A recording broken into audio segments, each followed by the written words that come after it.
Jason Jones presiding.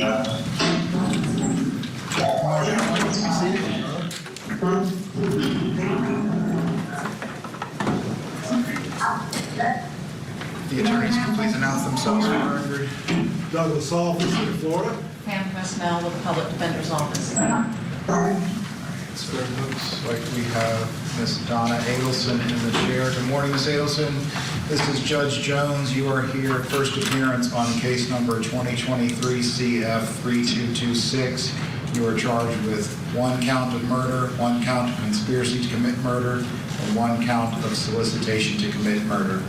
I see that we have your attorney with us here on Zoom. Good morning.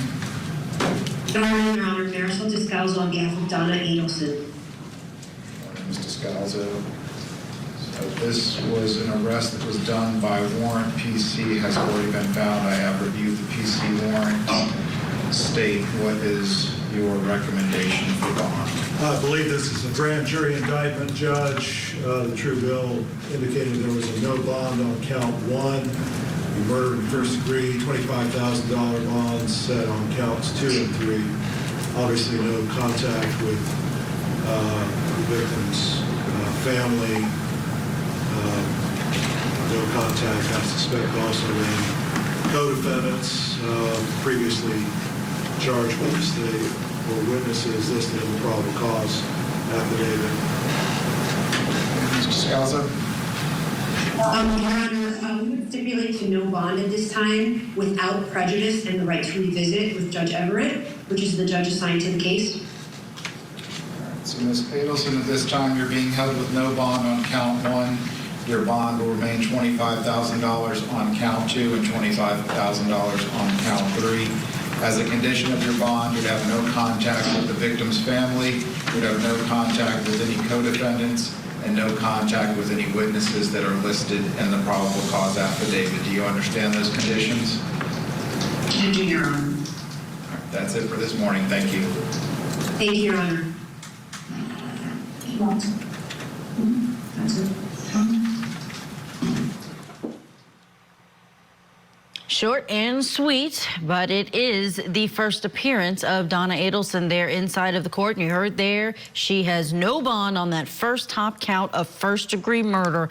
And on the other 2 counts, conspiracy to commit murder, solicitation to commit murder, all of this of her ex-son-in-law, Dan Markel. She's being held on a $25,000 bond. Let's bring in to help us break all of this down that has happened so far. Trial attorney Wendy Patrick is with us. So good to see you this morning, Wendy.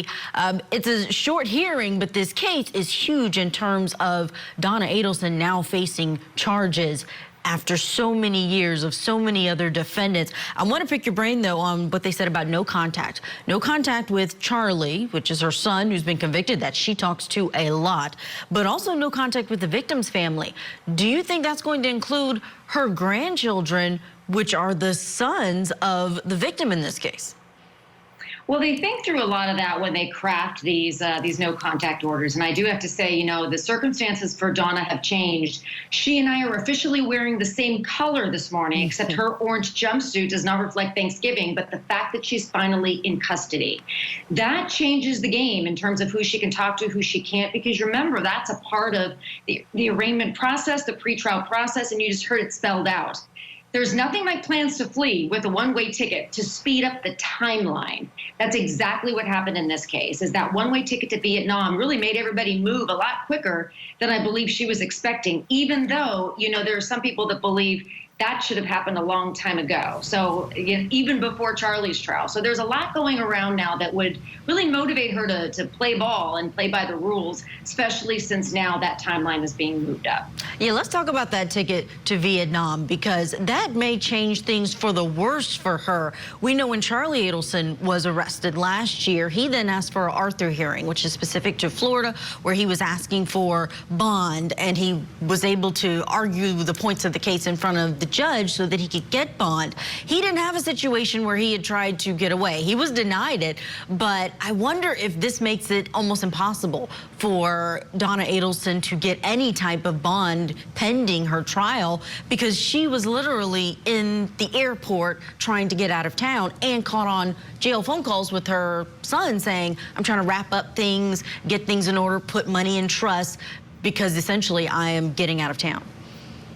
Yeah, you know, being a flight risk is one of the main things, besides being a danger to the community, that a judge will consider in deciding the terms and conditions of bond, whether or not there can be bond, whether or not that's even possible. And of course, you know, you've got a conglomeration of factors that makes it very difficult for a judge to say anything but no bond in a case like this, where you have Donna Adelson, where according to the charges, she's a danger to the community. According to her behavior, she's a flight risk. According to the statements you just cited to her son, there are indications that she's not coming back. You know, a one-way ticket is inherently suspicious in and of itself.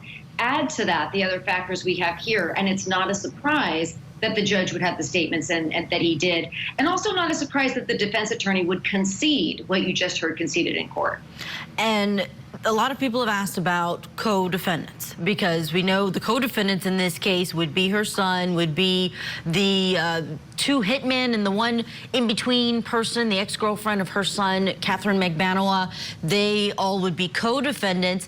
Not sure if her husband or her daughter, who have been under this cloud of suspicion, sometimes listed in the indictments as unindicted co-conspirators, that they would be considered co-defendants because they have not been charged.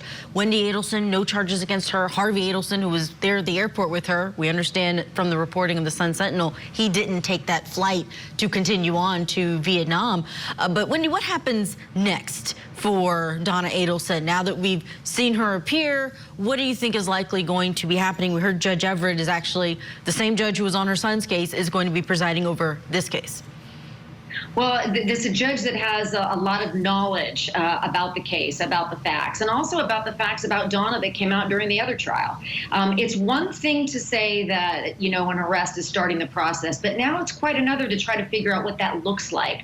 There are motions that will be filed by both sides. I mean, there's so many pretrial motions that are possible in any venue, and those will be worked through first. Then they'll set a briefing schedule, and then eventually they'll set a schedule of court appearances moving forward. But you brought up something very interesting when you asked me about co-defendants, because that's a conversation that any prosecutor's office has and any law enforcement agency has very early on to determine who is best used potentially as a witness versus who is a co-defendant. And that's especially relevant, whereas here you have a charge that includes conspiracy.